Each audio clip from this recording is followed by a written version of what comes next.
Hey guys, let's take a look at some ways that you can modify Warrior 3.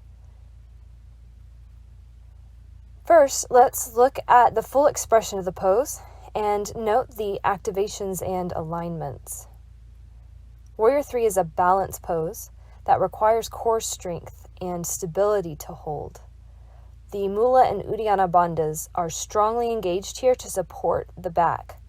And the standing leg is squeezing tightly, activating the muscles, pulling the kneecap up, while also maintaining a micro bend in the knee to protect that joint.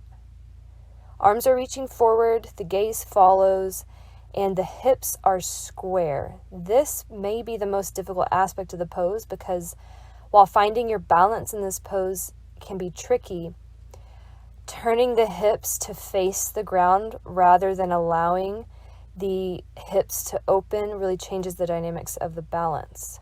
So it's a good idea to really practice learning this pose with square hips rather than allowing that top hip to open just so you can achieve the balance, because this will prevent you from basically having to relearn the entire pose.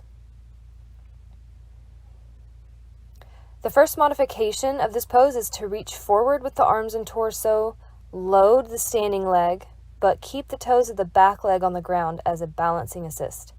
This is good for those with difficulty balancing as well as weak cores. The forward tilt of the torso helps to both strengthen the core and that standing leg. So this is really the modification for Warrior 3. But I want to offer a couple of other modifications to really help you master the different aspects of this pose. So here I am using blocks. This is a great way to practice the square hips aspect of the pose, even if you still need to build more strength and balance to hold the full Warrior 3. And another way is to use the wall. This brings the body into proper alignment for this pose, allowing you to create a straight line from fingertips to toes while building strength and squaring the hips. This is the closest mimic that you can get to the full Warrior 3 while still having an assist from the wall.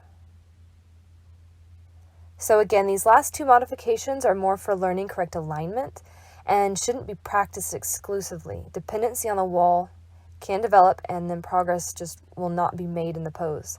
So if you're able, practice Warrior 3 without props in the middle of the room.